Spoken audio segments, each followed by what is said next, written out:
इसमें आज की तारीख में चर्चा का विषय बना हुआ है और एक अहम विषय भी है। 2026 जनगणना का काम प्रारंभ है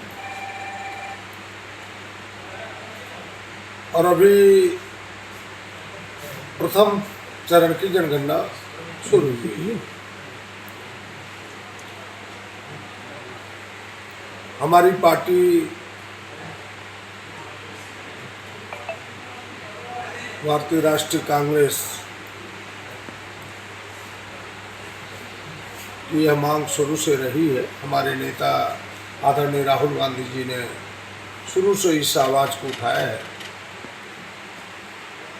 एक आंदोलन का रूप भी उसे दिया है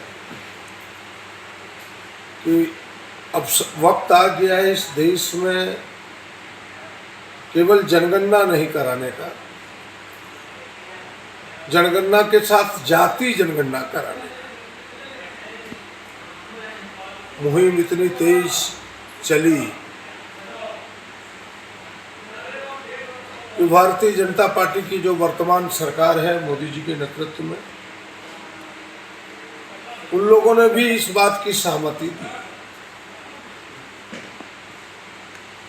लेकिन दुर्भाग्य से यह बात कहना पड़ता है कि अभी पहले चरण की जनगणना में काम प्रारंभ है। आज के बाद तो हमें लगता है कि लोग डोर टू डोर जाएगा और जो वो पहले चरण की जनगणना में 33 पॉइंट्स 33 बिंदुओं पर सूचनाएं उपलब्ध की जा रही है, ली जा रही है और 12 नंबर अगर आप देखेंगे उसमें जो 12 नंबर बिंदु है यानी 12वां जो पॉइंट है वो ये है, मैं आपको पढ़ के बताता हूँ।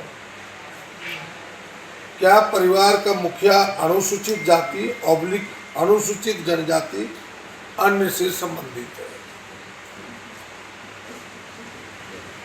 यानी इस पंक्ति में ओबीसी के अंदर आने वाली जातियों का कहीं जिक्र नहीं है, अन्य जातियों का कहीं जिक्र नहीं है। जब यह बात उठी तो गृह मंत्री ने कहा कि नहीं, अभी मकानों की गणना हो रही है। वही जब मकानों की गणना हो रही है फिर एक तरफ आप आधी जाति की भी जनगणना करते हैं, यानी जाति जनगणना से मुंह चुराना चाहती है वर्तमान सरकार, भारतीय जनता पार्टी की सरकार देश में।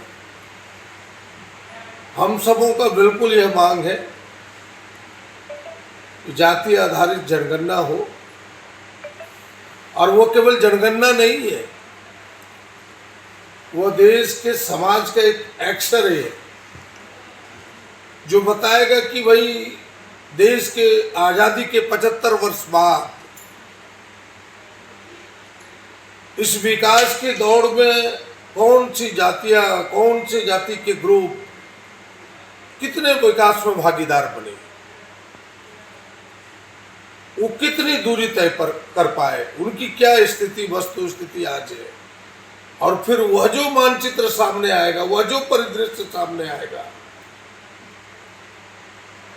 उसको देख करके इस देश में विकास के मॉडल तय किए जाए, तब फिर हम विकास में सबको शामिल कर पाएंगे। वरना वही होगा कि 2% लोगों में जिस तरह आज 90% संपत्ति पर अधिकार है, यही रह जाएगा। कांग्रेस पार्टी चाहती है कि देश की संपत्ति सबके हाथों में जाए, विकास में सबकी भागीदारी हो। इसलिए यह जाति जनगणना जरूरी है और हमें लगता है कि भारतीय जनता पार्टी इससे मुकर रही है। हम सब की फिर से यह एक बार इस डिमांड को दोहराते हैं कि जाति आधारित जनगणना कराए। और हमारे पार्टी के नेताओं ने कहा है, हमारे आदरणीय राहुल जी ने कहा है कि भाई अगर इससे मुकरी तो फिर पूरे देश में हम आंदोलन करेंगे। एक विषय तो यह है। दूसरा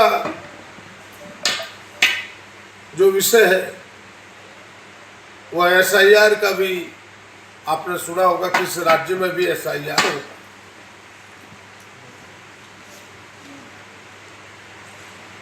लेकिन SIR को जिस तरह से लोगों की यार बनाया जा रहा है, हम सब इसका विरोध करते हैं। आपने देखा होगा, मैं सबसे ताजा उदाहरण जो बड़ी चर्चा का विषय बना, मोहताब शेख, हमारे 2 विधायक बंगाल से जीते हैं। मोहताब शेख आपके फरक्का विधानसभा से चुनाव जीता है। इस व्यक्ति को भी SIR के तहत इसके नाम काटे गए। सुप्रीम कोर्ट तक इन्हें अपने आवेदन को देना पड़ा, फिर सुप्रीम कोर्ट से इन्हें न्याय मिला, तब ये चुनाव लड़ पाए। यानी अपने विरोधियों को मताधिकार से वंचित करके सत्ता हथियाने की जो होड़ लगाई है भारतीय जनता पार्टी ने। हम सब झारखंड में पूरी तैयारी में है इसकी कि एक वोट ना कटे। एक एक बूथों पर हम सब ने VLA 2 का पार्टियों की तरफ से दिए। तमाम धर्मनिरपेक्षता, संविधान पर विश्वास करने वाली जो पार्टियां हैं, हमें लगता है कि उन्हें कमर कस करके लगना होगा। एक एक बूथों की निगरानी करनी होगी और हम उसकी तैयारी में है कि प्रखंडों में VLO को बुला करके, VLO 2 को बुला करके प्रशिक्षण दे रहे हैं, ताकि ऐसे व्यक्ति का जो गरीब गुरबा है, दलित, पिछड़ा, आदिवासी है, माइनॉरिटीज के लोग हैं, जिसको टारगेट किया हुआ है भारतीय जनता पार्टी ने नाम हटाने का वोटर लिस्ट से, ऐसे वोटरों को ना हटा सके। और उसकी तैयारी की हम सब आपस में समीक्षा कर रहे हैं। हमारी पार्टी के अंदर यह पुरजोर तरीके से यह काम चल रहा है। और तीसरा जो महत्वपूर्ण विषय है, वो विषय आज की तारीख में है तेल का किल्लत, गैस का किल्लत, महंगाई की मार। आप सब देख रहे हैं कि आप तेल लोगों को जब नहीं दे पाते तो लोगों को गाड़ी चलाने का आप कह रहे कि उपदेश दे रहे कि गाड़ी मत चलाओ, कम गाड़ियों से चलो।